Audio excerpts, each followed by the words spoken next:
വിമാനത്താവളത്തിൽ എയർലിഫ്റ്റ് ചെയ്യും ആളുകളെ എന്ന് ഇന്ത്യൻ വായുസേന പറയുമ്പോൾ ഇത്തരമൊരു ടെറൈനിലേക്ക് ഇന്ത്യൻ വായുസേനയുടെ ഹെലികോപ്റ്റർ വന്നിറങ്ങും ഇത് നമ്മൾ പ്രതീക്ഷിച്ചില്ല. ഇന്ത്യൻ ആർമിയുടെയും ഇന്ത്യൻ എയർഫോഴ്സിന്റെയും കാര്യക്ഷമതയിൽ നമ്മൾ അഭിമാന പുളകിതരാകുന്ന നിമിഷമാണ്.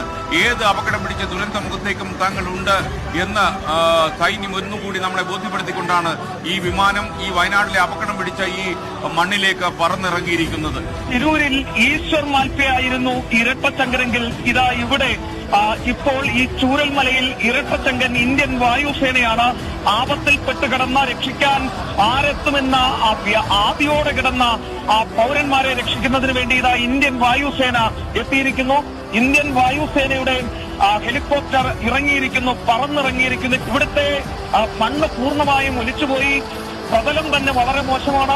അവിടെ തകർന്ന് പൊളിഞ്ഞടുങ്ങിയ റോഡിലേക്കാണ് പൗരന് വേണ്ടി ഇന്ത്യൻ വ്യോമസേന പറന്നിറങ്ങിയത്. പരിക്കേറ്റ ആളുകളെ ഇപ്പോൾ വ്യോമസേന അവരുടെ ഹെലികോപ്റ്ററിലേക്ക് കയറ്റിയിരിക്കുന്നു. ഒരുപക്ഷെ ഏറ്റവും വലിയ ദുരന്ത മുഖങ്ങളിൽ തങ്ങളുടെ പൗരന്മാരെ സംരക്ഷിക്കാൻ ഇന്ത്യൻ എയർഫോഴ്സ് എന്ത് സാഹസിക കർമ്മവും നടത്തും എന്ന് വിളിച്ചു പറഞ്ഞുകൊണ്ട് ഈ ഹെലികോപ്റ്റർ പരിക്കേറ്റവരെ കൊണ്ട് ഈ അല്പനിമിഷങ്ങൾക്കകം ഇവിടെ നിന്ന് പറന്നുവരും. തൊട്ടരികിൽ ഇടിഞ്ഞു പൊളിഞ്ഞു കിടക്കുന്ന നദിക്കരയിൽ വളരെ അത്ഭുതകരമായി ലാൻഡ് ചെയ്ത പൈലറ്റിനും നമ്മുടെ ഒരു ബിഗ് സല്യൂട്ട്. ഇന്ത്യൻ വായുസേനയ്ക്ക് ഒരു ബിഗ് സല്യൂട്ട് നമ്മൾ നൽകേണ്ടിയിരിക്കുന്നു.